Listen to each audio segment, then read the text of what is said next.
All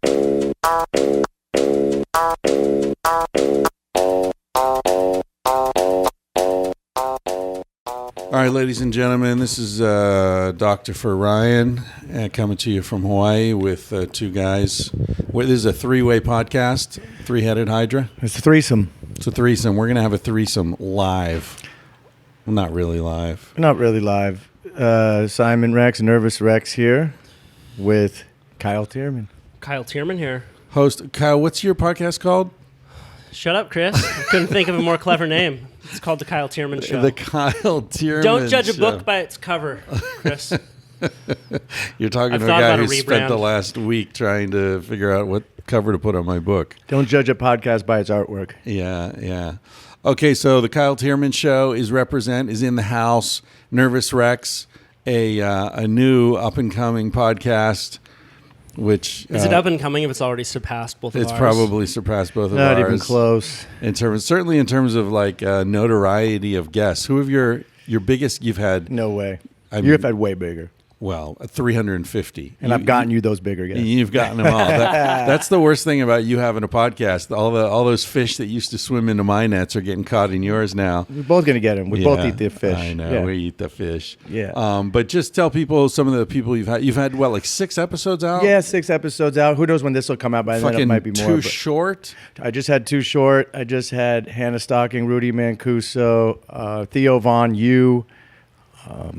Who am I forgetting? Oh, the guy, the child actor. Right, Josh Peck. Josh Peck, yeah. How could the forgettable Josh Peck? No, he's amazing. Yeah, so you did his podcast. Rolling. Did he do yours? You did. He came out to my place, but we did his podcast. So I don't know. Cool I don't dude. think that's released I like yet. that guy. Yeah, I like him too. He's a nice guy. And I got some Rude Jude Angelini coming up, which was a great talk. And it was interesting. I've known that guy through social media and texting for a few years, but I introduced him to you by way of a dildo landing on his book at my place, or a floppy cock. Oh, that's right. We were playing with floppy cocks at your house because you had a box of floppy cocks. Yeah. The big black ones. Yeah, well, they were all colored, they were mostly flesh colored. A lot of small white Yeah. cocks. Peach flesh? Yeah. Do you still have those? When you moved, you were downsizing. You were like, which cocks should I save? I did Small have ones. to downsize floppy You're like, cocks. do you want this one? I gave a lot away. Yeah. And it was funny when I was moving because the old landlord of mine just saw a box of all these penises flopping around. And I wasn't even going to try to defend myself. And did we ever figure out what the point of those floppy cocks was? They're a gag gift, no pun intended. A gag gift. Because you couldn't use them for any sort of self-pleasuring. They're for throwing around and landing on books and meeting new friends. I threw one at Rogan and landed in front of him in his studio. Hilarity did not ensue.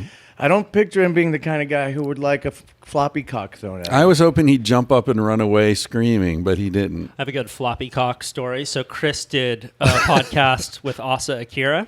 Can I just say I don't like your floppy cock story beginning with my name. That I don't like. I have a floppy cock story. Let me tell you about my friend Chris. Yeah, and I got him Asa Akira. I was that's right. In kind of Santa Monica. True, maybe not. I was in Santa Monica slacklining. It was a bright sunny day. You're the birds were chirping. The homeless were about. Was listening to a nice tranquil podcast, and I had a backpack with my slackline. I hadn't slacklined in a few months, and I reach my hand in and pull out a huge black dildo. And I have no idea how it got there. And I'm in the middle of Santa Monica Park on a bright sunny day with a big black dick in my hand. Floppy. Trying to go through my Rolodex of like what friend threw this black cock in my backpack. It was a black slacker. It was. And then I finally figured out that it was Chris. And then he made me pay it forward to Neil Strauss. Oh, good. And how did he feel about that?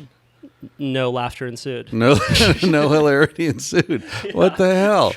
Hilarity should always ensue. If you guys listen carefully, I don't know if the listeners can hear a stream outside. Let's give it 3 seconds of stream time. It's birds in a stream out there. I can hear it. I don't know if the audio. You guys hear that picks up. whale in the background too? No, I didn't hear that. There's no it's out in whale. the Pacific Ocean. Yeah. But we're out here in Hawaii, ladies and gentlemen. We're in Honoka'a. Yes. Honoka'a. Mauka to Makai. Yeah, it's great. It's jungle, and this is the first sunny day since we've been here. So let's talk about why we're here. What brings three such different gentlemen to Hawaii? Meat. The absence of coming of age experiences in our culture. We've had to find them for ourselves. Is that what it is? We're becoming men out here? Is that what we're doing? I don't really feel that way, but no, I think that it's important for people who eat meat to kill one animal and see what it's like.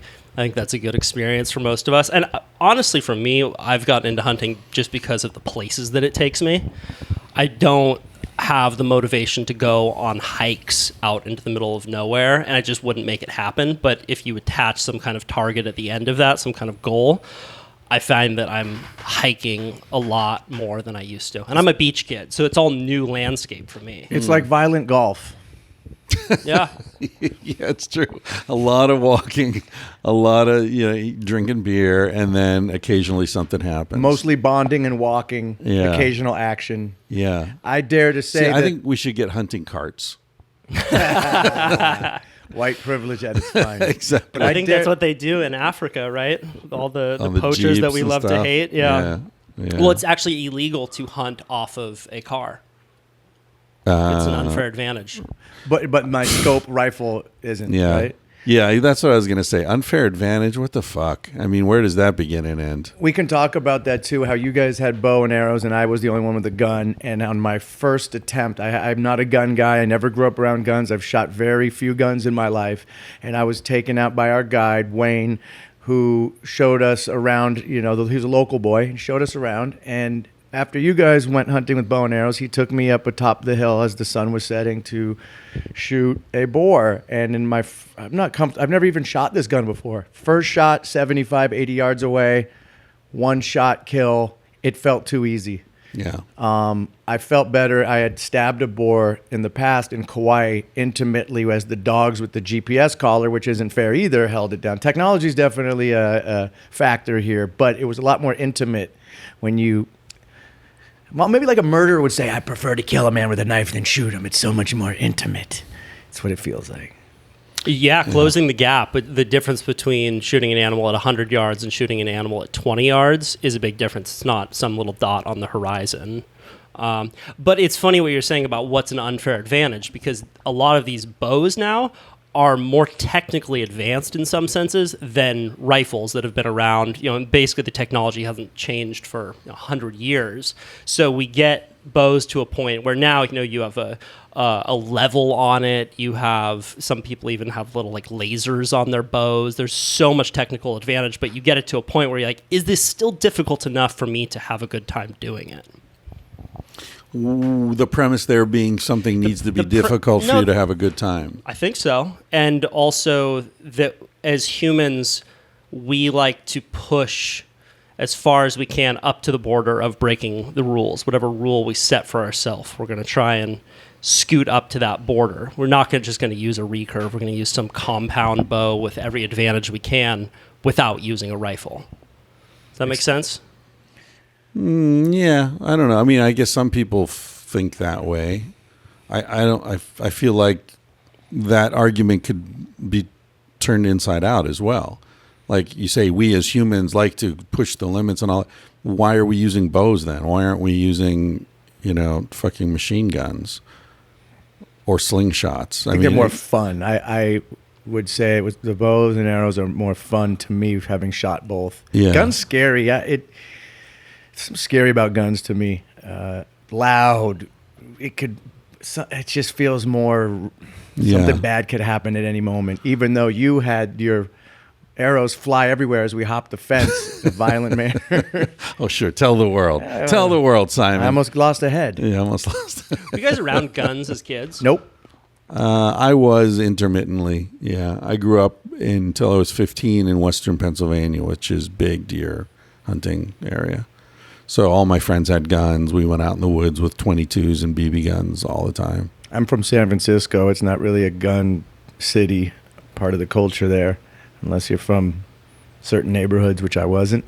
I had a gun pointed at me. I had a couple of guns pointed at me in my life. One of the times I had a gun pointed at me, it actually touched my stomach. I was coming out of the Guitar Center in Los Angeles, and it has this sort of area that goes in towards the door about 10 feet. And I was walking out onto Sunset Boulevard, and I made a left, and I felt a cold barrel touch my stomach, and I folded over and I looked up and I made eye contact with the Brinks security guy who had his gun out right here at his waist as they were transporting money. And this was in the 90s. It was, and the gun touched my stomach and we both locked eyes like deers, wide-eyed, and I just fell down. I was shaking. I went into shock.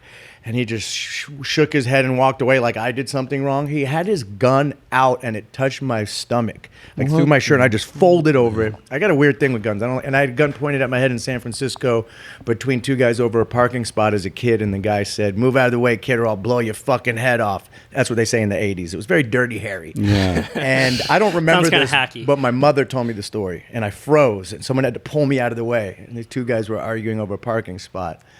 My dad's a full hippie, but he's from the South, so he always had a gun in the house, but he never let me. He didn't live in San Francisco. He was elsewhere, and he never let me play with it or use it. So I'm not a gun guy. Not a gun guy. I don't like them. They scare me. Too much shit could go wrong. Like if I had one, more bad will come than good. Yeah. I feel, and that's a mathematical truth. Well, mathematically, that's one of those statistics you hear that you're more likely to kill yourself or your girlfriend than an intruder if you have a gun. But I always think about that.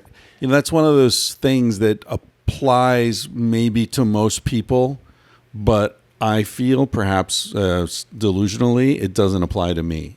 I've never, like I get in a fight with my wife or a woman I live with or something, I don't throw shit, I don't hit her, I don't break windows, I don't punch walls. I know people do that, and those people shouldn't have guns because they lose control of their anger. I don't. Just like, I mean, I've said this on the podcast before and gotten all sorts of trouble. I'll say it again. I think you should be able to take a test to show that you are capable of driving above average with a few beers at a certain blood alcohol level. If you can do it, you should be able to do it. And I don't agree that there are these laws that apply to everyone and lowest common denominator. You have to live with it. We're perfectly capable. I've got a sticker on my driver's license saying I'm an organ donor. Why can't there be a sticker on there saying this guy drives perfectly well with 3 beers? Why not? I guess that argument could be said the same for if you see some 95-year-old person driving, why aren't they tested? They're probably more dangerous than you with 4 beers. Exactly. Right. Well, and they are actually. They get tested every year above a certain age. They do get tested. So there's a stat that says you are more likely to kill yourself than others with a rifle or with a gun. Right. Probably Does that apply to suicides? I wonder if the stat yeah. is I think skewed that's because more people, what it is, people don't talk about gun violence and how much of it, you know, the numbers of deaths apply to people who put the gun at their head. Right.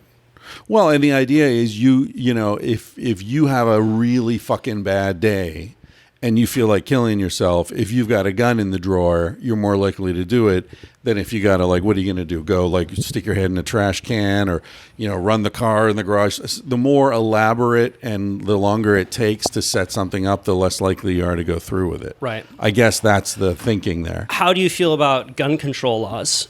Do you think that it should be applied to different kinds of people? I mean, there's a big push now for more psych tests before you can get a firearm. I think if you have any legal history of violence, you shouldn't have access to a weapon, to a gun anyway. You know, like I don't know what the stats are, but they're shocking how many men who kill their partners have legal history of domestic abuse. Right, like the cops have been called to the house repeatedly, and then he finally shoots her. Like, that's ridiculous. You know, if you're beating up your wife, you don't get a gun, dude. Sorry. Yeah, I agree. Or if you're beating up anyone, right? If you're getting into fights, like who fights? When's the last time you guys have been in a fist fight? I've been in one in the last decade, and it was self-defense. Yeah. Dude, I've avoided so many fights. Probably every one of my friends growing up in Santa Cruz has gotten, maybe not everyone, but 90% of them got into fights. And a lot of them are real fun, charismatic, over the top, like just happy guys, but you get a few drinks in them and something flips. And I've come so close to so many, but I've just always been very okay letting the other guy have it. I like, bet dude, most of you know these- what? You're the man. Right. I'm going to leave. Totally cool. This is your same with surfing. You know, there's localism in certain spots surfing, and sometimes someone will get angry at you. It's not worth it for me to get into a pissing contest with him. I've always been willing to just get in the car and go home. I mean, you told me something that I've thought about a lot because we were talking about martial arts, and you said the way to think about it is if you're going to engage in a physical altercation, be ready to kill the other person. Because that can so easily happen. Yeah, even by accident. I mean, I One punch. have a friend who was getting drunk downtown at one point, had a few drinks. The bouncer was an asshole to him, socked the guy in the face, the bouncer. It detached his retina, the bouncer's retina. The bouncer sued him and put my friend in jail for a year. It's just not cute anymore. When you're in your 20s, it starts to get not cute. And then in your 30s, it's like, okay. In your 40s, it's like if you can't control your emotions at that point and walk away or even be in an environment where that's going to happen, it's just, like you said, it gets the injuries of you even just getting kicked on the ground are a lot more severe when you're 44 than when you're 22. You ain't bouncing back. Your cells ain't reproducing as fast. You're just not going to heal from a fall as quick or anything. It just gets scarier, I think. Yeah. When you're young, you just don't think about, I don't know, for me. Yeah, but I think that also being okay with giving it away and not having that machismo gets easier as you get older. I mean, when I was in high school, you'd get called a bitch if you'd back out of a fight, and it turned into this big social thing where it's not just between you and the other person. Like in schoolyard days, it would be a whole crowd and they'd come around and you'd feel like your entire identity was on the line. It was at the time because your world was that high school and you had to, but some people carry that on into the real world and I don't think that plays out as well. Yeah, I think I sort of skipped all that shit. Because I went to 3 different high schools. So I didn't have to prove myself in the same way that you're talking about. Like I wasn't embedded in that community. So I never really gave a shit what people thought of me because I'd be gone in a year anyway, or I had just arrived. So like what you're talking about, like wait till your 40s. Like I did martial arts and my teacher killed his father. So when I was 15. That story's crazy. So like very early on, I was like, fuck, this shit I've been learning to do.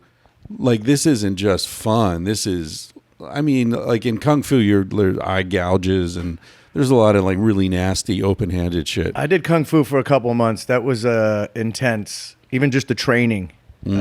Taking the iron thing to your shins and forearms. No, I didn't do that. Yeah, to build up the calcium deposit in there. What would it be? You make your shin bone strong. Oh, really? There was a really tough guy in my class. Wow. Yeah, there's a balance that I don't know that I've necessarily found between backing out and not needing to engage in a physical altercation, giving it away, but also not being a pushover. Really standing up for yourself in other situations, whether that's, in a business decision or standing, owning yourself and showing up and asking for what you really want. Right. I don't know what that balance is, but you see people so often move too far to one direction or the other. They're afraid and then they take that fearful mindset into all of their life, or they're aggressive and they take that aggressive mindset into all of their life. And I don't think either is healthy. Isn't the key though to recognize that physical world and other non-physical stuff are 2 totally different realms? So you can say like, I'm never going to fight unless my life is on the line, or someone's attacking a woman I'm with or a child, But in business, I learned more about that kind of assertiveness, really interpersonal assertiveness and like business, like negotiating assertiveness. I learned a lot in poker, playing poker regularly, like learning how to be like, no, fuck it, I'm going to win this hand and bluff it and like, or be willing to lose, but I got a good hand here, like that sort of like unapologetic stand your ground thing in poker can work really well. Also, if you ever need to bluff, it's good to have a reputation for not bluffing. This is going to sound silly, but do you know a game I've been playing a lot that I think is also helpful for that is Settlers of Catan. You guys ever played that game? It's like it's fucking radical. It's a board game, and there's sheep and ore. It's all about gaining resources and territory, and it's one of these games where it's hard to understand. I'm not going to go through the rules of it for like 10 minutes, and then all of a sudden someone takes all of your sheep, and you're like, you motherfucker, you're gonna die. And it goes on for like 3 hours, but it teaches a lot of that business mindset that's really helpful. Can I go backwards a little bit? Yeah. I'll play Settlers of Catan another time. Is that what it's called? Yes. I can't believe I remembered that. I have the memory of a sheep, speaking of. Wait, actually, sheeps have good memories? That was a bad joke. Oh, dude. I just hit stop right there. Going backwards a little bit about, if you were to see a woman on the street getting beat up by her boyfriend, would you interfere? And before you answer, let me say this. Actually, no, answer, and then I'm going to tell you what I think. Would you interfere if you saw some guy getting physical with his girlfriend? Is that your position to get involved? It's a tricky one. I would probably say, hey, dude, back off and attract attention, call 911, you know. I wouldn't like jump in there and grab him. Okay, fair. But I'd like start trying to distract him. You know why? Because I've seen it happen. This is what happens. She She hits you with the fucking purse. Yeah. Stay out of their fucking business. But Yeah. I think what you just said is the happy medium. Yeah. And if I ever open a psychic store, it's going to be called Happy Medium. That's good. Yeah, That's good. It's a hard question to have, man. I mean, to answer, I'm the youngest of 5, and Women? youngest of 5. Yeah, women. It's time to make a funny turn, guys. We We got to light turn it this up. on. Yeah, 2 brothers, 2 sisters. So a lot of times I would be kind of subservient to them. If there was a situation that was going to go down, it was going to be my older brother that was going to handle it, and I've had to learn to decide that I was going to be the person to step up in that situation. It's kind of like taking a first responder course and deciding that you're going to be the person in the restaurant if someone falls down to start doing CPR and making that decision beforehand. There are those situations where you feel that flash of heat come over you. Oh, yeah, I felt that hard flash. to act in those moments. Is that a runt complex? And before you answer that, if I opened a sandwich place, it would be called Subservient. Now, let's continue on. If I open a cafe, it's going to be called Grounds for Divorce. Oh, I like it. For single people that Yeah. drink coffee. I like that. Place to have an affair. Yeah. It's a coffee affair. Yeah. Hey. No, I think at this point in my life, I would absolutely get involved. I actually had a situation like that happen recently. I was up in a wedding in middle of California where you're like, is this fucking California? I do not feel like I'm in California anymore. And there was one pizza spot open. I was with my girlfriend and this dude who was a dancer. My girlfriend's a dancer, and he is a very feminine fellow. Straight or gay? Not that it matters, just curious. Hard to say. Okay, but usually also most dancers was a fairly annoying guy, like one of those people that doesn't understand when to stop talking. And we gave him a ride up there to this wedding. We're at this pizza spot. This homeless guy, my girlfriend's mixed race. She's darker skin. This homeless guy walks up to us, looks at her, and goes, "Fucking niggers." And we all pause, and the dancer kid just starts pacing, like, away from us. I'm like, this motherfucker does not have our back right now. And the drunk homeless guy sits down in a chair, and he has a skateboard with him. And I look at him, and he looks at me, and then he kind of goes back down into his little stupor. And then he comes back on me, he tries to start talking to us, like, where are you guys from? You know this is my town. And I'm like, yeah, man, this is your spot. It's all good. But, dude, I felt this, heat and this rage come over me. I see it coming out of you. My reliving. girlfriend was right behind me, and I got up in front of her, and I was like, I'm gonna get this guy's skateboard. I'm gonna fucking kill him if he comes after me. And I'm so well balanced. Like I feel, and I get into a lot of intense situations where I feel like I can navigate it. And I don't think I've ever had that feeling of rage. Like I'm not going to stop if he comes after me. And it was the protector rage. It wasn't that he was hurting my egos. I felt that my girlfriend was in physical danger. Luckily, our pizza came. The dancer dude went back into the car. I told him to take my girlfriend back into the car, just kind of slowly as this drunk guy was sitting down. And we got in the car and drove away before he could kind of realize what was happening. If you did anything, I'd have to say you should have let that one go. I know as mad as you got because you'll never win that one with a drunk homeless guy. Well, that's the thing is Who might have had a mental disease. I wasn't going to engage unless he made a move, like Right. unless he was going to become But you were violent. ready. But I was ready. Fair enough. Yeah. Anyway. Yeah. Last time I felt rage like that was when a guy almost killed me and Casilda on my motorcycle. In Spain? Yeah, in Spain. I won't get into the whole thing, but basically it was late at night and he was moving his car from one side of the street to the other because the parking changed, at 6 a.m. or something. So I was cruising behind this line of cars, a bunch of cars, and the lights are synchronized. So it was just cruise down this hill. and somehow he didn't see us behind this group of cars. So the cars went by, and then he really quickly went from the left side of this 3-lane street straight across to the right, where there was an empty parking thing, and I was in the right lane, and he did it so fast I couldn't swerve left. The only place I hit the horn, he stopped. The nose of his car was at the center of this parking space, and somehow I swerved in and out of the parking space around the nose of his car. Yeah. And luckily, Casilda melted into my back. She didn't freak at all. She just became part of my body. Right. So the whole maneuver worked. And I stopped, and there were all these people on the sidewalk who saw it happen. And I turned off the bike. I got off the bike, and I was wearing a leather jacket, gloves, and a helmet. So I was going to beat the piss out of this guy, and he could have hit me. You could punch me as hard as you want. I don't care. I'm wearing leather and a helmet. And it's like wearable PCP. Yeah, exactly. It was like I was wearing armor. Yeah. And my adrenaline was just fucking overload. And I got out, and he got out of his car, and he dropped to his knees. And he said, forgive me. I'm so sorry. Sorry. That was fair enough. Well played. Fair so enough. I kicked him in the face and I stomped him. So he was already down, so I figured. And I took his car, and his girlfriend was in it. Nice. Yeah. You said beat the piss out of him. It's weird how you fuck the shit out of someone, but you beat the piss out of someone. I wonder if you could fuck the piss out of someone, but I guess not, because the penis and vagina would be connected, so it could get weird. Although some people are into that. I fucked the vomit out of. I beat the vomit out of. I don't. Shit. But why did we choose one? Yeah, this is a road. You do enough podcasts. You see where the road goes. But you could say I beat the shit out of him too, right? I mean, that's a common thing. That's fair enough. Well, there's an important lesson that I think you have to hit harder to beat the piss out of someone. Right. There's an important lesson in the story that you told, which is relaxation in those moments of intensity. You said that Casilda just relaxed into your arms, and if she hadn't, you wouldn't have been able to maneuver in that way.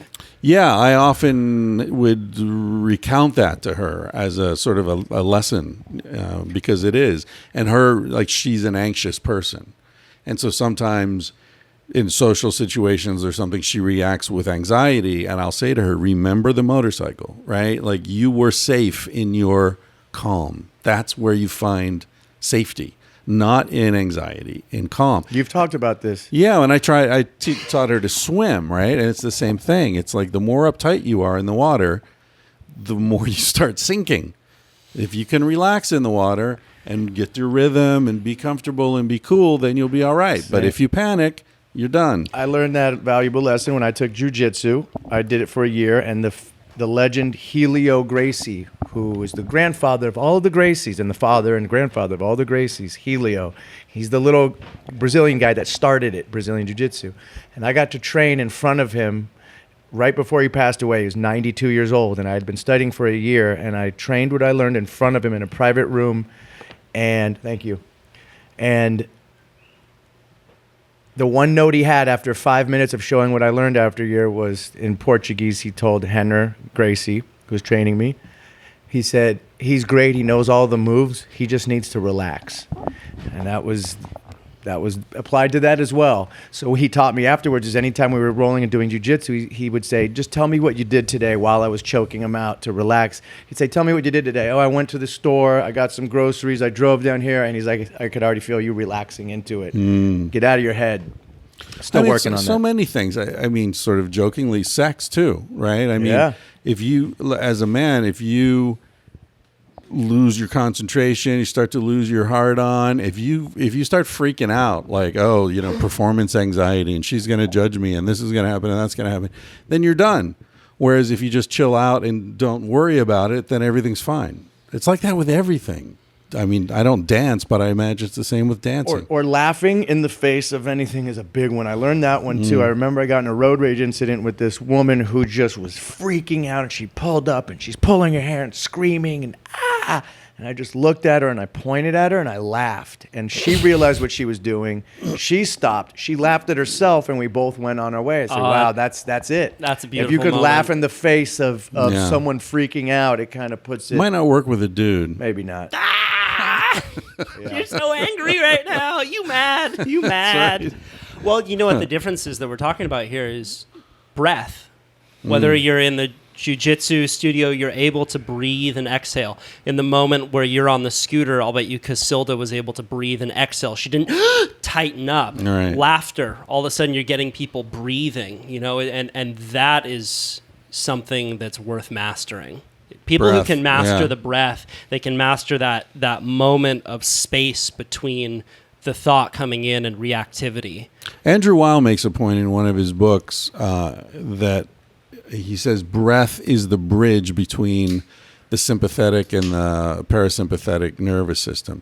So in other words, breath is a thing that we do voluntarily, and when we stop doing it voluntarily, it happens. It's like blinking our eyes. Right. Oh, Oh, yeah. there's another one. Right. Okay, good. I hadn't thought of that, but you're right. The other one I thought of is like erections. You can get an erection on purpose, or it can just happen when you're sleeping or whatever. Or on airplanes. Or you could get one on porpoise if you're in the water. But that's a whole hole in the top of the animal. A blowhole job. Yeah. I just had something to connect to and I porpoise. forgot. Well, breath But yeah, is, breathing is so important. You're right. But it's something that's very easy to ignore because it does happen automatically. but the power that can come from mastering it is Yeah. immense. And also people talk about hunting, like all of a sudden when you're out on your own looking for an animal, your senses are heightened. You can hear more, you can see more, you're more keenly aware of your surroundings. Similarly, if you take a breath-holding course, for example, every person in this listening to this podcast, after 2 days of training, could hold their breath for 4 minutes. We are designed to be able to hold our breath for a long time, to be able to dive down to 60 feet. Every person listening to this podcast, after 2 days of training, could dive down to 60 feet. Except for Greg, who's listening. Greg, you... And my Yeah. mom. Right. But it's rare that you have that kind of increase in such a short period of time. You can't get someone who can run a half a mile to all of a sudden start running 20 miles after 2 days. It's built Right. into us. Just gotta Yeah. Right. tap into it. Huh. And you can hold your breath for, what, 5 minutes? The longest I ever held my breath for was 5 minutes. There's a program called Performance Freediving International, and I highly recommend it. It's a 3-day course, and they teach you how to hold your breath for a really long time. Even simple tricks like stretching your diaphragm before you hold your breath is huge because your Will diaphragm. it still fit over the cervix properly? Yeah. Sorry, that was a Simon joke. Beat me to it. Yeah. But why are So that's why are great. air and breath? What do air and sex have in common? They're no big deal until you're not getting any. Yeah. And food. Although I've been getting more air and less sex lately, and I'm okay. I think it's just my age. I've been the least horny I've ever been, and I'm okay. I'm not out there. Like, I'm okay being with you dudes. There was a time in my life where I would think, oh, shit, 5 days out in the middle of nowhere, I got to go to the bar and see some action. I don't give a fuck. It's kind of scary and empowering at the same time. You saw I've been- some action the other night when you were doing the karaoke. karaoke. Yeah, There was a she lot of flipped us people, all off. a lot of girls wanted to do a There was duet. a couple scragglers mulling about. Is that the Mulling about, What's yeah. mulling? Is that kind of just scrumming, or what is a Just mull? hanging around, I think, mulling around. Think about this. Where did the term? Who's the first person to say just hanging out? It almost seems like that was a mistake, and someone said, "Hey, that sounds cool for just sitting around. We're hanging out like your balls." Yeah. Maybe Well, it was or a sexual thing. or maybe like monkeys, because they're always hanging. Right? They of course leave it So to maybe Chris to bring it to the hanging. primate resource. Bring it to the primates. Yeah, it's monkey Yeah. dicks. It's all I know. It's my shtick. Yeah. You're kind of going through a great transformation. It's weird. Dirt nasty. You're Dirt reading it's Dirt Namaste now. Dirt Namaste. Yeah, Squeaky clean. This is it. Yeah, it's you're true. reading Civil Disobedience true. by I'm Walden. trying to read You're it. doing breath work. You're taking silent meditation I'm going to want hiatuses. to. No, you just did that, and I wanna do did, it. but you did a 5 little minutes. one. He did a We're all at 5-minute breakfast. vow of We're all at silence. breakfast. We order pancakes says- and Simon. And Simon says, "Okay, Siri, remind me I can talk again in 5 minutes." I did a Guys, I'm gonna 5-minute take a moment. I did a 5-minute 5-minute vow vow of of silence. And silence. it was tough. There was several times I wanted to interject and talk You with you you guys. did. You just wrote it on your phone and texted showed it it to to you. us. It was the most important thing. We ordered pancakes, and Chris is like, "I never get pancakes. the fuck They're so wants stupid." pancakes? And Simon's like, pointing his finger up, and then he puts his phone up. Pancakes are like breakfast dessert. Yeah. Which is a good point. Really happy you said that, It's a Simon. good Yeah. point. I was proud of myself for thinking that. I never thought pancakes are breakfast dessert. even and it's better a good that- central dish around your sweet. This morning, Simon and I were having coffee, and Simon's like, "I'm going to take a 1-hour vow of silence." I'm like, okay, cool, man. Right on. He's like, "So if I don't answer you for anything, it's just 1 hour. I'll be back." Yeah. I go Namaste. He goes upstairs. 20 minutes in, I hear, "I'll suck your dick." He's doing. I thought it was Tweaker Rodrigo. It's like, oh, so Tweaker isn't included in the 1 hour vow of silence. Yeah, that If doesn't Tweaker count. emerges, he gets a pass, right? Yeah, he's got to come out soon. He's for those listening, he's a character that I do that people seem to like. I got to do more Tweaker Rodrigos, but I was telling Chris yesterday, I don't choose when he comes out. He channels through me like a Hindu god or something. That could be really like awkward if you're like on a date with a Yeah. woman, or a cop's pulled you over for I speeding. could control it. Oh, I could stop it. Oh, okay. But if someone says, "Hey, do Tweaker Rodrigo," it doesn't work. You can't that way. pull it up, but you Nah. can keep it down. He's just in there. He's a part of me. Right. When did that character, like, did you work him out, or did it just happen one day in the mirror and you're like, oh, that's No, pretty I was funny. a filter that I used, which I won't say what it is, but I took a famous 80s movie character and put the filter on my face, which is on an app called Snapchat, which I used to use and no longer do. And I put the filter on my face, and when I saw myself with this face, the voice came naturally, and I did a character who was high on methamphetamine, and I posted it, and it did alarmingly well. And I Right. realized, everybody knows that guy, or was that guy, or is that guy, knows Right. someone in their neighborhood who's a Rodrigo, and it just seemed to connect really well. So and it it's just not happened. far from you, too, because you've got Right. that manic kind of energy anyway. The thought process is as fast. So when I talk as Right. fast as I do, I really think at that speed, and Yeah. I have to make a conscious effort to not talk that fast Right. right now. Right. 'Cause right now my brain's going, Yeah. which is why I meditate and And why those dick. porpoise jokes come Right. out. Yeah. You're It's a letting gift it and a loose. curse. It's a gift and a curse. How often have you had to work out characters? Well, the good thing about social media is you just try them, put them up, and see what works. I remember I did one that I thought was hilarious called Ingve, who was a Swedish instructor who worked out in sexual manners and had a blonde wig and Oh, would yeah. work out. I remember that one Yeah, with it that bombed. super hot woman. Oh, I did? Yeah, No, right. that's a different one. That's Brother Earth. Oh, Brother Earth. So Okay. Ingve was a character I did on Vine years ago that I was laughing at hysterically, and you could actually see a meter of what does well and bad, and my numbers went down with Ingve. Wow. But then they went up with my gay twin Steven, or Yeah. with all these other characters that I did. So you What just about see what the works. one with the whiny wife, and you have your arguments in bed? Invisible Girlfriend. Yeah. Yeah, those do pretty well too. It's interesting. It's sort of the ones that like anything in comedy. If it's like the Seinfeld thing. Do a joke about peanuts on the airplane. Everyone's like, yeah, of course. I hate those. You connect with something that's a truth, right. and it seems to work better than it just being funny on its own. Right. People need to say, oh, I know that. Yeah, I have that girlfriend. I know that tweaker. It helps. And I just experiment with. That's the best tweaker part. one's so funny too because you're not sure if you should be laughing at it. Like that's the funniest joke, is it's kind of risque. You're like, "Ooh, are you punching down at a tweaker?" But you nail it so well Right. that Are we everyone laughing knows. at addiction here? Yeah. Right. Yeah. Where like it might not be as funny if you were the millionaire, cliche guy, because it's just it's kind of played out. It's weird. Comedy's subjective, but it definitely reaches a certain amount of people, and that's what works. And I shouldn't do it based on what works. I should just do it on what I like, because that's usually how making music or doing anything works. You put out your art that you like, and if they come, they come. You don't do it for them. You don't say, hey, guys, is this good? I don't like doing it that way.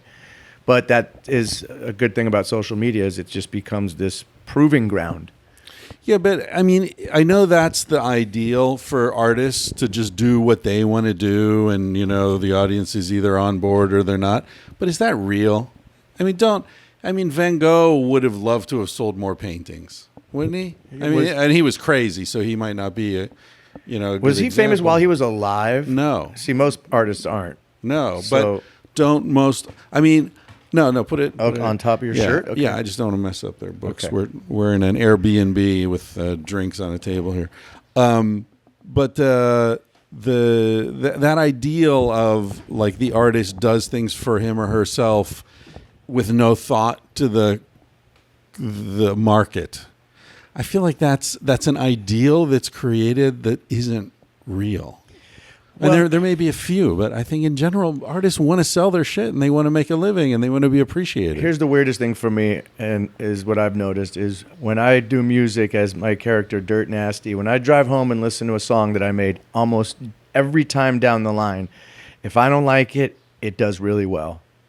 Unbelievable. I drove home with my song 1980 and thought, I'm not even putting this on my album. That's my biggest song. I made the song My Dick in 5 minutes to shut up my friend. We wrote it in an hour. We did it with a microphone with a sock on it. We did the whole song in 2 hours, put it out. I didn't even like it. Platinum. Then I'll sit there with a producer and, we're going to make a hit. And nope, nothing. What's that mean? You have shitty taste in music? I think so. Either that or Or just in your I don't own know music? shit. And just put it out and see what works, and don't not put something out based on what you think is good. If you like it, rather. But then how do you write a song that you're not going to like? Well, I just do anything. It's not that I don't make it going into it going, I'm not going to like it. I just make a bunch of stuff, listen back to it, and often work with other producers who, sometimes you have to bend over backwards a little bit and say, okay, you want to do a song about my dick? Let's do it. I don't think it's a good idea, but let's do it. And you have to be flexible and open-minded. Otherwise, that's a perfect example. Or my friend made the beat for 1980. And I think this is a disco song. This isn't a hip-hop song. This isn't going to work. How wrong I was. Well, it's important that you have the self-critic. I was talking to the journalist Matt Taibbi about this. He's a huge fan of Hunter S. Thompson. He said that the book On the Campaign Trail of 74, you could tell was a highly amphetamine-fueled book. There were a lot of these long passages. He's very confident in himself. And he said, amphetamines can be great for writing, but you lose the self-critic. So for you to be listening to 1980 and be like, this isn't that good, is really important because you don't want to get drunk on it. But the self-critic was wrong. The self-critic, he was good to ignore the self-critic in this case.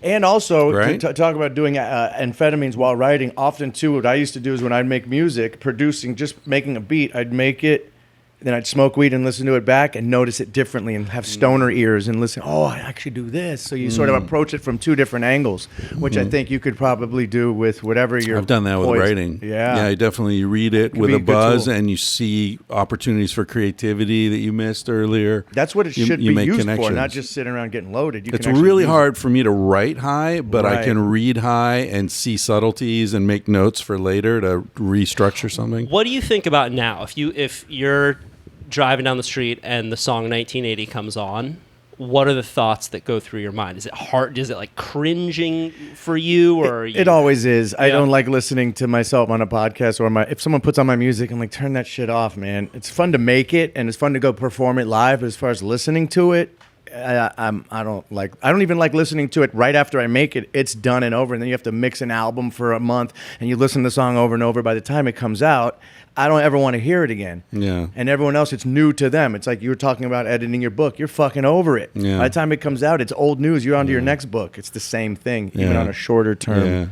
Johnny, So when Depp, you- Johnny Depp doesn't watch his own movies. Probably a good That's- idea at this point.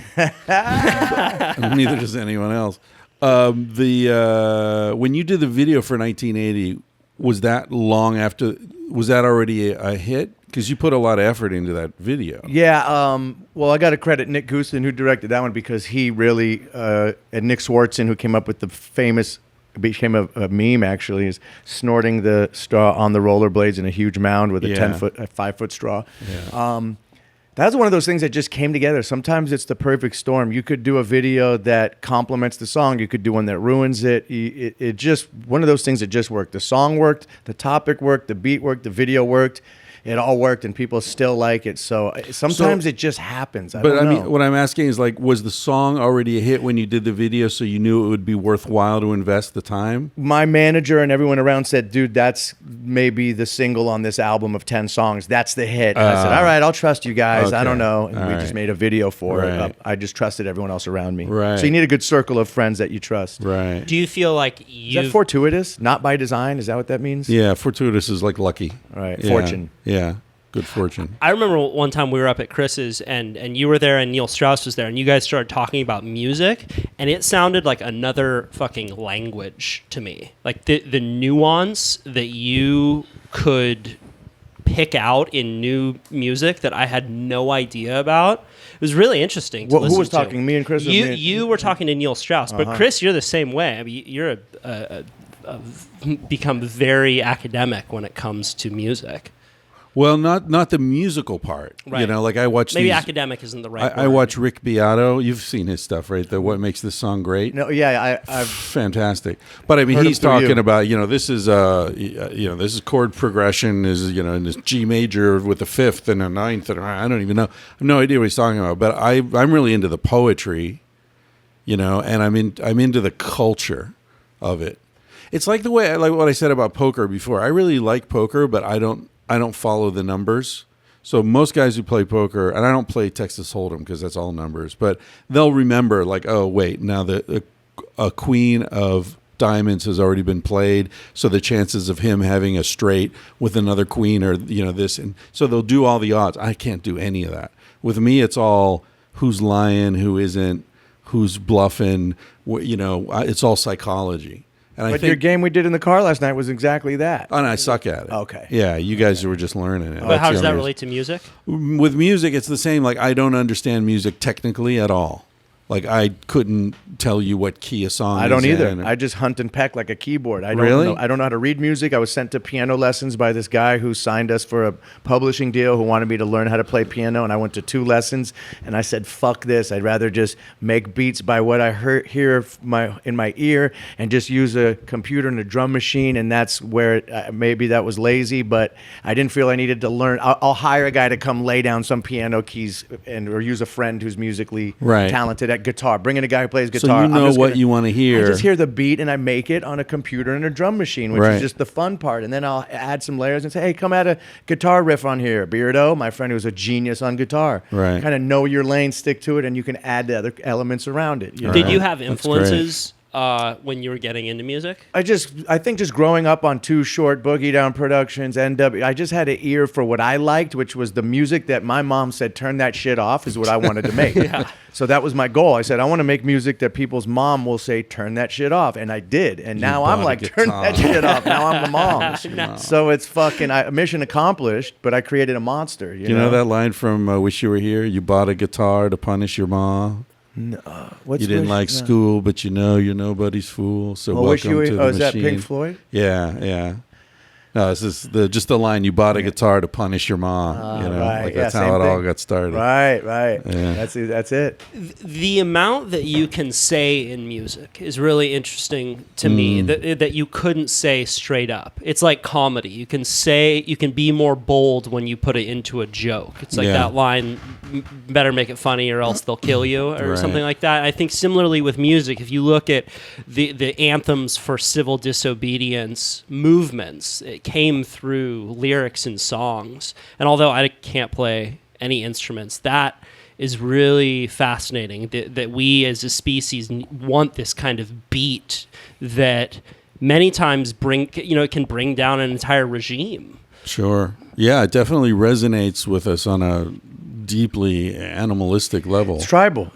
So every drum machine comes with 120 beats per minute built into the drum machine. Every one, which I always thought was weird, but then that's every house, disco, EDM. What's heartbeat? The heartbeat. Yeah. It's about that. So every human being resonates. I'm pounding the table right now at about 100. Well, it's the first thing you hear as a fetus. You're hearing your mother's heartbeat. So it's tribal. It's maternal. It's life. It's biological. So that's why EDM music is so big, because there's genres under EDM that I still don't understand the difference between progressive house and techno. And there's so many genres under it, just like rock, like classic rock, psychedelic rock. EDM has all these subgenres that are all basically the same thing. They're the same 4 on the floor. Madonna's whole career was 4 on the floor. Every song, maybe James except the Brown. one ballad. It's a formula that just works, and that's why 1980, my song, was the hit, because it was the only song on the album that was boom, boom, boom, Right. boom. It appeals to the most people. And there's a formula that Dr. Luke, who's a huge music producer that I worked with in the past, who's done, I Kissed a Girl and Kesha hit, all these big hits. he told me he knows the formula. It's a magic. It's a formula to making hit music, and he wouldn't tell it to me because he's like, "Oh, it's a secret. Fuck you." But I know the secret, and there's a mathematical formula that isn't 120 that you could make that the masses will sing along with. Wow, interesting. I wonder how it affects our heart rate. He didn't really that say would be fuck so you. interesting to see. You know, I've been to EDM shows where all wait for the drop, whoa, whoa, whoa, whoa, and to see what would happen to everyone's heartbeats and their dopamine receptors when that drop happens.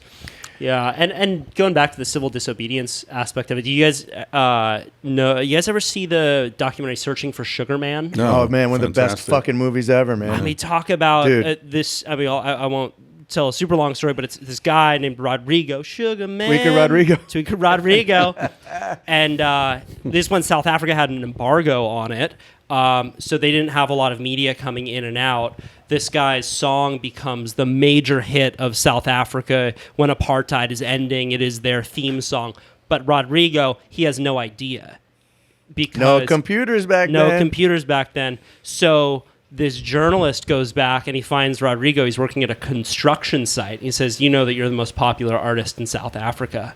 And they fly him into South Africa, and he's plays this arena. 3 nights in a row, sold out.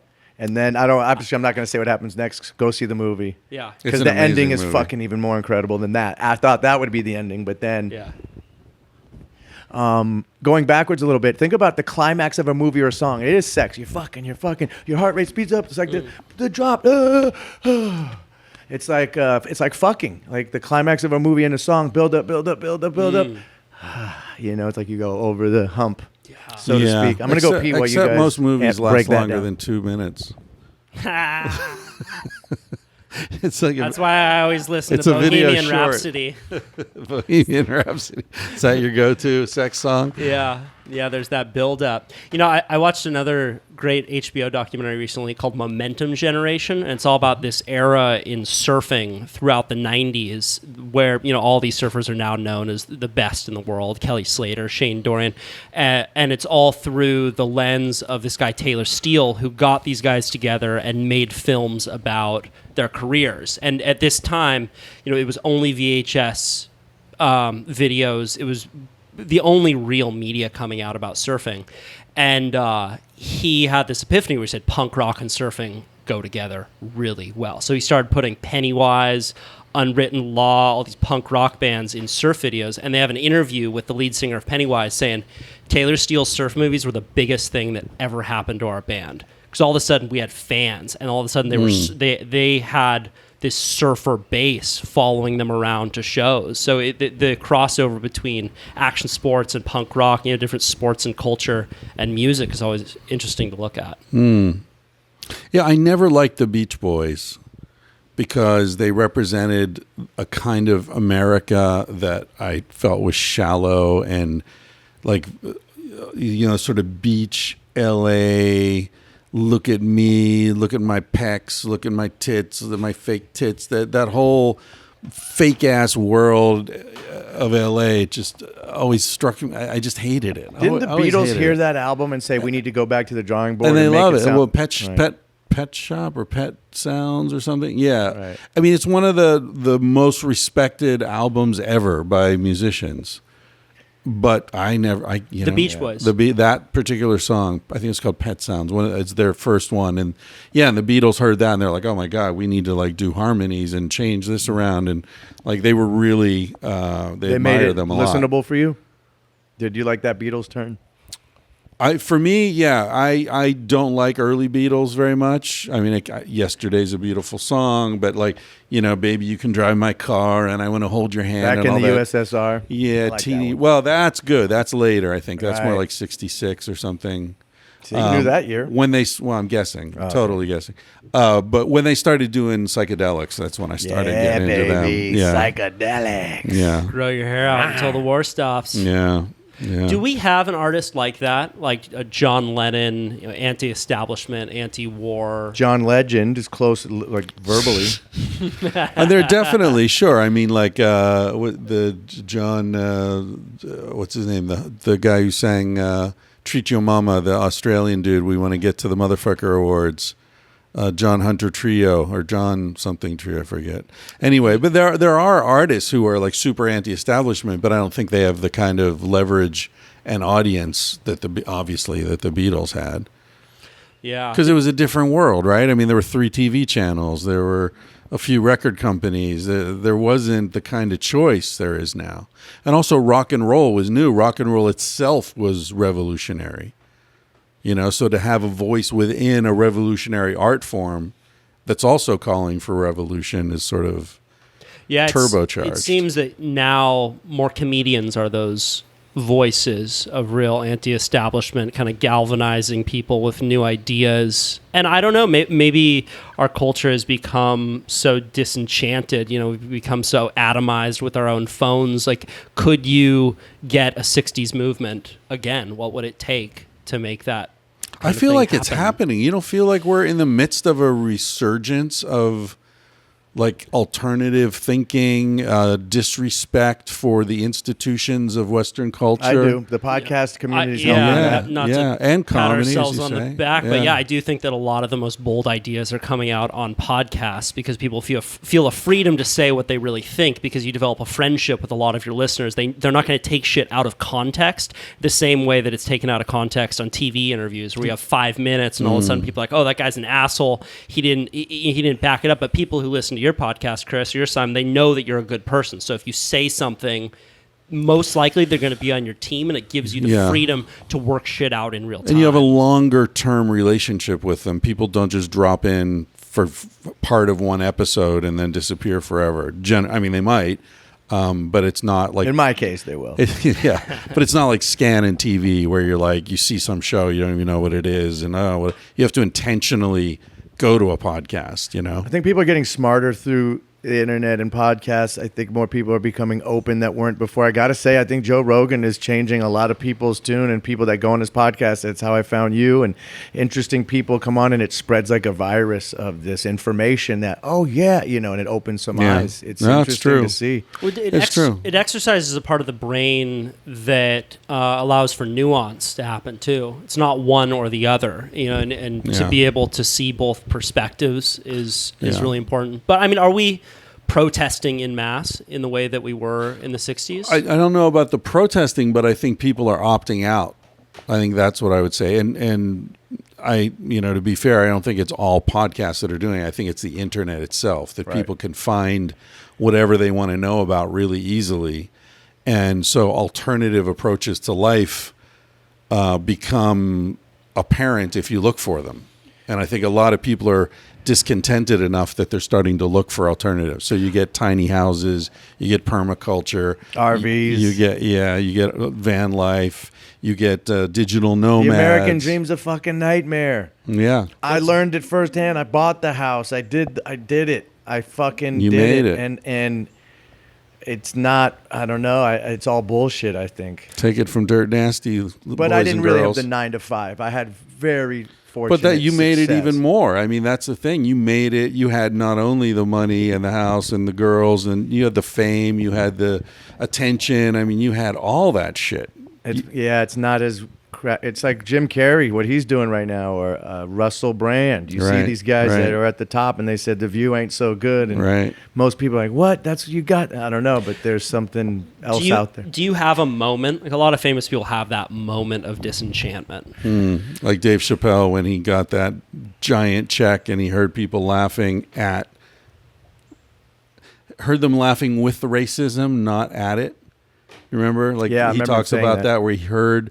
There was a meanness in the laughter that he heard, and he walked away. Anyway, do you have a moment? I don't know if I have that moment. Like you asked yesterday, what was that moment, or today when you said, when did you become famous? How did it? I said overnight when I worked at MTV. It was overnight. I was on everyone's TV every day. And you got the MTV gig through modeling? Yeah, I was working in New York as a model, and there was an empty slot for there was a male supermodel named Marcus Schenkenberg, who if you'll remember, the actual movie Zoolander was based on him, and another guy combined And I was at the same agency he was, and he had to go do an interview on MTV, and he couldn't go to the rehearsal for the interview. So my agent, being savvy, said, send Simon. He'll probably get a job out of this, knowing I was a little smart ass. So I went to the rehearsal with Kennedy, who was a big VJ at the time. And me and Kennedy, sparks flew, and we were fucking with each other, and the producer, like, give this guy a show.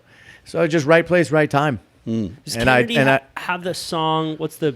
I know karate. No, she's not a singer. She's now. Never mind. She's was a big VJ with the big curly hair and the glasses. Now she's like a Republican broadcaster of something like that. But anyway, that's how that happened. And overnight. But as far as me, I think it was gradual for me to realize, oh, this is bullshit. I don't think it was one event. How'd you get into modeling? I had a girlfriend who was trying to be a model, and I was driving her to her auditions, and I was sitting with her 2-year-old son on my lap when I was 18 and she was like 24 in LA in 93, sitting with her son on my lap, and she took her to a casting. And she had a scar on her face because she had a cesarean birth, which I thought was even hotter. But back then, before computers could buff it out, she wouldn't get any work because she had this scar on her face. But that's what made her so hot. Wait, a cesarean birth? Yeah, she was born and they cut her face when she was born. Oh, wow. So she had this little scar right here, but that was so hot and she was beautiful. But she never got work because, oh, you got a scar on her face. And she'd come out crying. And I'm like, I don't know what to tell you. Yeah. I had just come from working at a potato sack factory in Oakland and, a month before. So I'm driving her auditions. I'm new to LA. And one day I'm sitting with her kid on my lap, and the casting agent came out and said, who's he? And she's like, oh, that's just my boyfriend. He's just driving me here. They said, come in the room. I got the job as the guy. I was off to Milan. I took her dream. I didn't even want it. I'm just very good at jumping through open windows when I see them and not fucking that up. Typical Rick. There's typical a scene Rick. in Typical Rick where that happens, shit. Right? Yeah. So yeah, that was my fortuitous entrance, and then everything else sort of. And the same thing with music. I would never want to do music, but I had so much downtime. I started making beats and hooked up with Mickey Avalon, and all right, let's fucking have fun and fuck around and see what happens. And it just happened. It was never like, we're going to go make it as rappers. I'm going to make it as a model. I'm going to make it as a host on MTV. None of that shit. I never was delusional. It just happened. Were you doing runway work? Yeah, I was. I was living in Italy, Paris, and New York doing runway work as if fucking should have been in college. Instead, I'm off in Europe having the time of my life. So how did you feel about that? You're having a good time. You're getting laid. There's lots of coke or whatever. Yeah. Did you feel, because I lived with models for years in this house and had a lot of friends who were in that world, right? I sensed that a lot of the men, especially the smarter men, felt a little emasculated. Oh yeah, by for it. sure. It was one of the only things, and this isn't fair, where women make more money than men, and you felt like a prop to the women. Which, to be honest with you, I didn't give a fuck, because it's not like I was like, I gotta be a successful, good model. I didn't give a fuck. I was just happy to be there. I was just happy to be in Europe. Instead of going to school, I was in Europe learning about life, surviving with a map in my hand. Like, here, go to Milan. Like, where the fuck do I go? Figuring out Paris as a 19-year-old. Figuring out New York City and just surviving. It was amazing life lessons. But then I never had the scholastic education that I should have had, but I had the life lessons that I should have had. And I got to have the best time of my life. So it was I wouldn't trade it for anything. It was amazing. But yeah, I did feel like, this is lame. I don't feel like a man being a prop. I remember in Paris. And you're getting paid to be pretty. Yeah. It's kind of weird. I didn't feel like a dude. Yeah. And it would say mannequin in Paris. Yeah. It was signed mannequin. I never forget. I went to a casting and it said mannequin arrow. I'm like, dude, I'm just a fucking mannequin. Yeah. You're walking down the runway and all these people are thinking it's about them. Dude, you're a coat hanger. Right. But that's okay. I didn't care. I wasn't trying to. It was... When did your relationship with stuff change? With what stuff? Stuff. Like you're on this track, you're accumulating stuff, you have this big house, everyone around you is accumulating a lot of stuff, and you think that's the way to go. Whereas you've made this shift where now you have a van, you're very minimalist, you're very particular about what you say yes to and what you let into your life. I think it was seeing my other friends around me more recently in the last few years in LA collecting toys and being miserable. It wasn't even me. At the time when I lived in Europe, I was struggling, dude. I was living in an apartment with 2 other dudes. We're chipping in, but this was before the euro. We're chipping in lira and francs for bread and wine, and eating bread and wine for a meal, because you weren't making good money? Nope. Not initially. And then by the time I got to New York, I started working and doing like a Tommy Hilfiger campaign and a Levi's campaign. Then it started working. You catch a little heat, and then you're the it guy, and your agents are like, oh, this guy's hot right now, and it's a little flash in the pan. And I had that little moment, and that's when it parlayed into MTV. So it was just all just happened. There was no, I'm lucky. I'm the luckiest dude in the world, I think, because you asked the other day, what's that sweet spot where you have not enough money or you have just the right amount of money or not too much? I feel like I'm in it right now. I got an apartment on the beach. I got an RV. I eat whatever I want. I travel. I don't need anything more than that. Do you feel the same way about the level of fame that you have? Yeah, I don't want to be too famous. I think it sucks. I could some, still go out. Maybe once sometimes this trip, someone's like, "Hey, you're the guy." Yeah. Who gives a fuck? Well, sometimes I feel like you have a little more fame than you would like. You get a little like, because also it's not your personality. You don't really like the attention. I don't mind making their day. If I could put a smile on someone's face and take a picture with them, great. I just don't like all the attention that it draws, and then people treat you different. I've seen you in parties and shit where people recognize you. It makes you weird. uncomfortable. It's fake. You know, they don't. Well, here's even weirder one. They'll be like, "Hey, where do I know you from?" And then you're sitting there like, "What do they possibly?" And then you're like, "I'm that famous guy." They're like, "No, I went to high school with you. You're an asshole." Yeah, exactly. Oh yeah, you fucked my girlfriend. Yeah. And it's just a weird thing. Fame's a weird thing. Fame is a mask that eats away at the soul. Do you feel like the famous people who have been able to not go insane use that energy and kind of move it through them on behalf of like a larger cause? Like I don't know Leonardo DiCaprio, but I sometimes feel like his environmentalism is a cognitive technique to not go insane. Like he has so much energy coming at him, he needs to feel like a conduit and have it move through him on behalf of something bigger. Or maybe he's just a good dude. I kind of know him. Like I've known him over the years and see him out and hang out with him. Let me come sit at his table or talk to me. And he's actually a really cool, down-to-earth guy considering his level of fame. He handles it pretty well, although he does enter every place with a hood over his head and a hat because he doesn't want the attention either.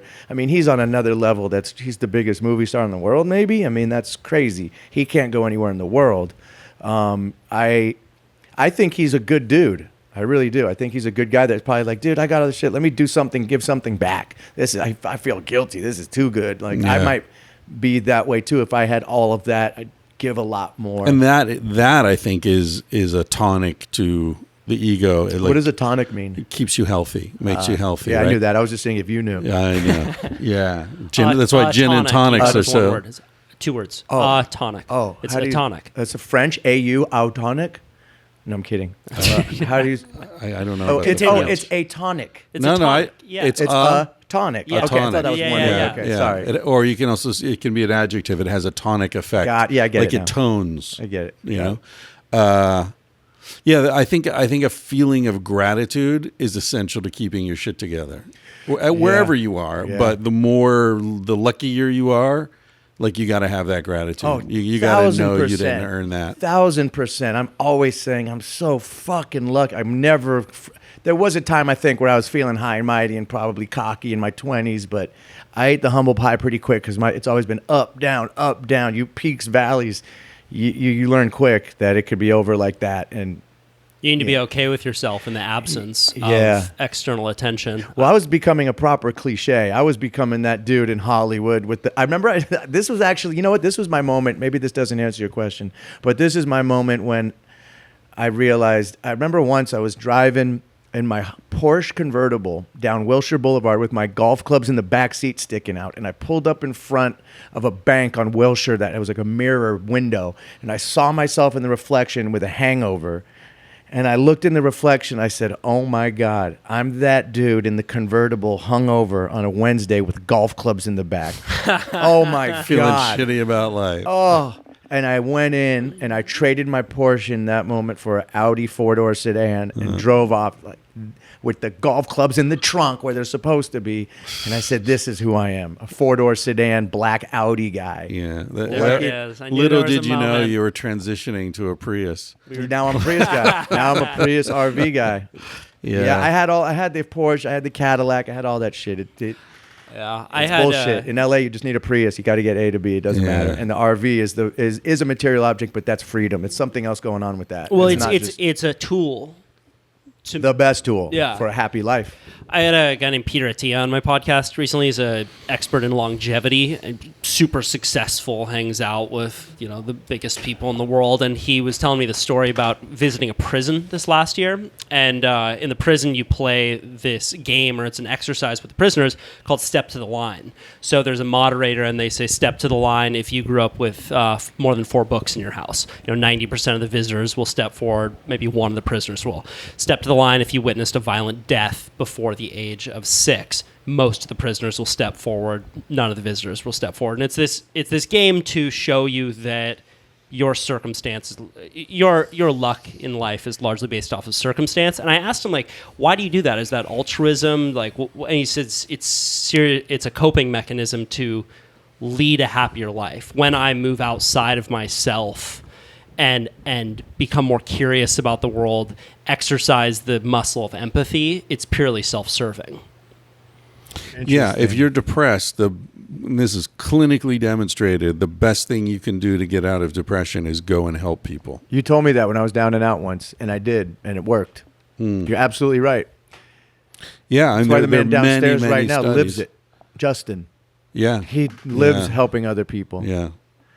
It's crazy. Yeah, although I worry about Justin and people he's a fireman, and he's the guy who pulls people out of auto crashes. And I mean, at a certain point, I think it's too much, you know, and also what they do to the sleep of firemen. They don't let them sleep. You would healthily. think if anything, they would need the best sleep. They do. They need it. The firemen, I think he told me they die 10 years younger on average than everyone else. And in some cases, I'm sure it's because they breathe shit that they shouldn't be breathing. Right. But also, trauma. Stress, sleep disruption, anxiety. I mean, they see shit that nobody should have to see. I can't even imagine. Thank you to him. Yeah, and everyone doing that work. And everyone doing that. Doctors and ambulance drivers. I mean, people cleaning up the messes that we never look at. They need to have an award ceremony for doctors, firemen, police, that would be cool too, kind of like the motherfucker awards and this year's fireman of the year goes to for something like that would be really cool, because what the fuck, we just watch all these awards, which is the premise to why you guys did the motherfucker awards and included me was because maybe this will be a link to both, but I think that asking yourself the question, what are you willing to die for, is important, and most people don't ask themselves that question. And firefighters are engaged on such a visceral level with that moment so often. They're pulling someone off of a burning vehicle. To die for, or to risk your life for? To risk your life for. Yeah. I guess it's the same thing, kind of, the question. Well, is it? Because when I hear, are you willing to die for it, that means knowing you're going to die. I guess. Are you going to stand up for that? Right. Would you be willing to risk your life for a movement? Yeah, I mean, it depends on what the risk is, right? 1%, 50%. I often think French resistance in World War II. Those guys going out at night and guiding Jews toward Spain to get them away from the Germans, and driving back roads in France, and if they get intercepted by some Nazis, they're all shot right there. That, are you willing to do that? Fuck, hiding Jews in your house when the Nazis are looking for them. I mean, that to me, that's different from, I don't know.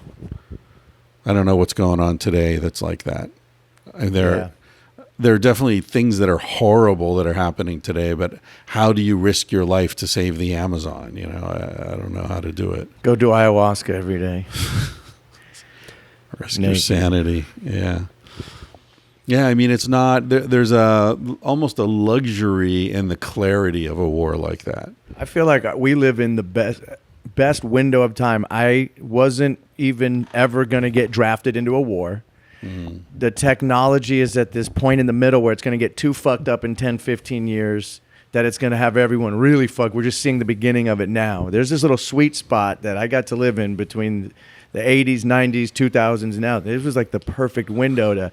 My buddy was saying that the other day. We were at Coachella running around. My buddy's like, we're so fucking lucky. There's real shit that's going on. We're just hanging out at our biggest problem is we're waiting 10 minutes for our Uber to go to this party.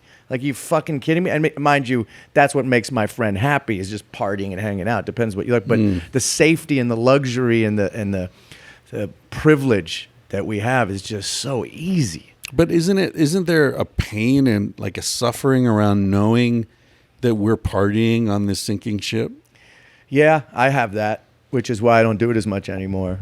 I feel that. I went to Nicaragua this last year. Partying on the sinking trip. ship. That's a great visual. I was on a surf trip for a bachelor party, and Nicaragua was going through a civil war right now. We landed, we got into this big van, and we were driving through the streets of Managua, and there were 16-year-old kids with bandanas over their faces and rifles, and there was, these big rocks that they were getting ready to throw at the police that were coming, and we just skirt on through and then go to our little beach house and get barreled for the next 5 days. And it felt weird. There was a mental schism at play, and I do think that there is a certain amount of suffering that ensues when you are not exposing yourself to the realities of the world. I felt that in Brazil, Africa, the Philippines. Manila fucked me up. Walking through Manila, holy shit.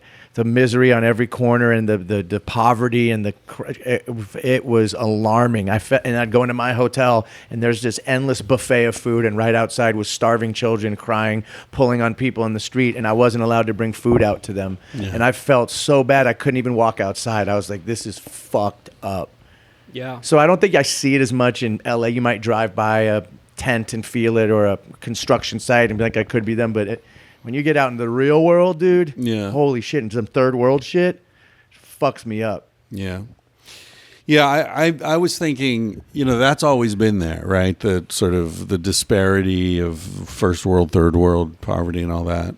But I was thinking, I think about this a lot, how kids coming up now, first of all, their world is so shaped by technology, right? Like you were saying, like, we lived in that bubble where we learned about sex before the internet. So we didn't grow up watching gangbangs on Pornhub, What's it like when you're 11? I used to have to rub it out to my imagination. Yeah, remember those days? Can't do that no more. I used to use your imagination too. It's really good hot, loop. man. Yeah.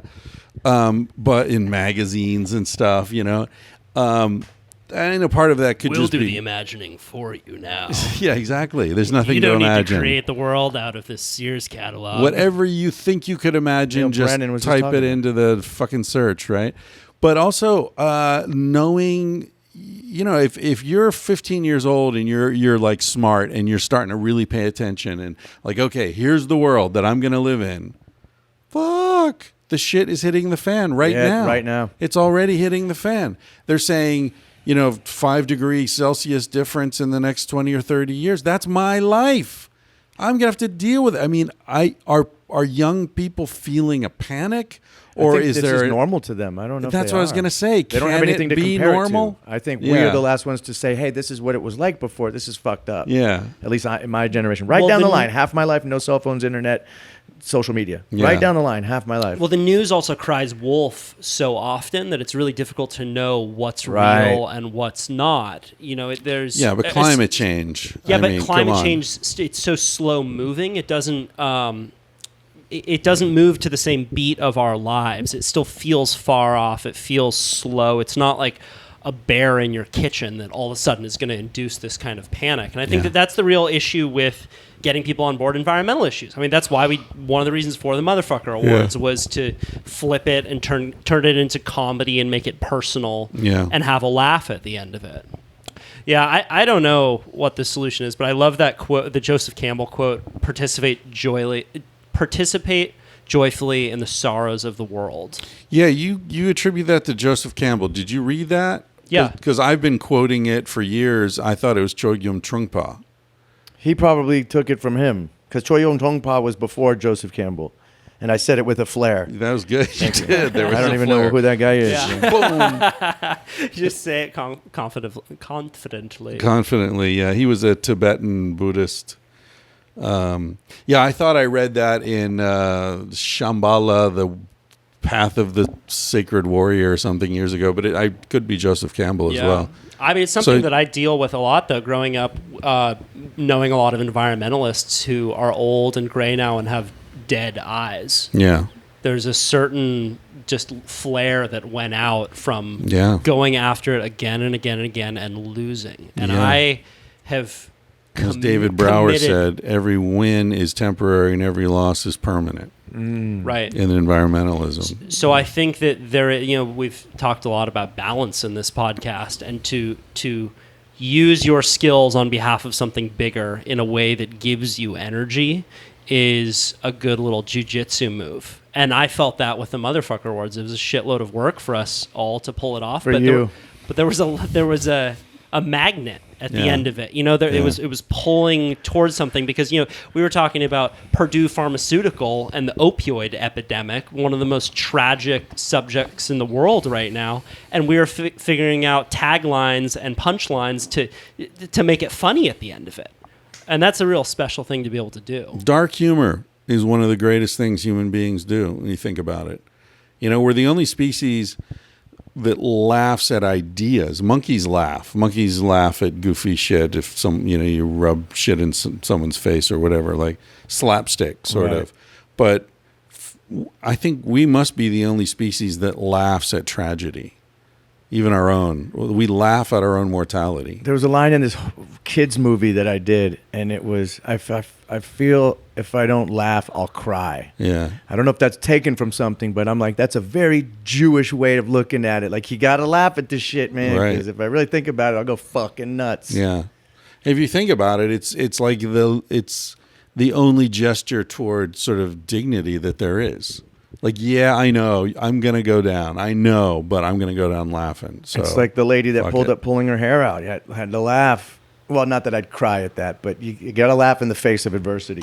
There's something really profound when you have the insight that you have the choice to decide how you want to respond to a situation. Yeah, that's it. The empowerment I'm right? choosing to laugh at this. This is what we were talking about with the fight. When you decide that you have a choice, then all of a sudden the world opens up. And when you decide that you can actually laugh at a tragedy, that's a beautiful moment.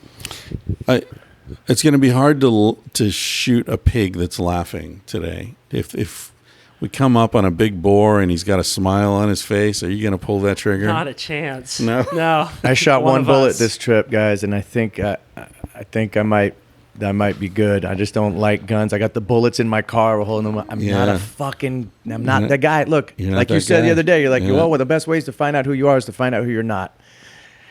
And I don't think I'm a gun guy. Yeah. I could be an occasional hunter to connect to the process because I eat meat and I don't want to be a hypocrite. But man. It's intense. I'll be honest. Hunting out there I was going through some weird shit. It's almost psychedelic or some weird spiritual thing that happens out there. You're like, what the fuck is... You think your nausea yesterday was related to not wanting to do it? No, it's not. I ate some bad fish. Yeah. I ate a bad poke bowl. It was very chemical. It wasn't mental. Yeah, I shot a pig the first day. Maybe if I didn't know, but...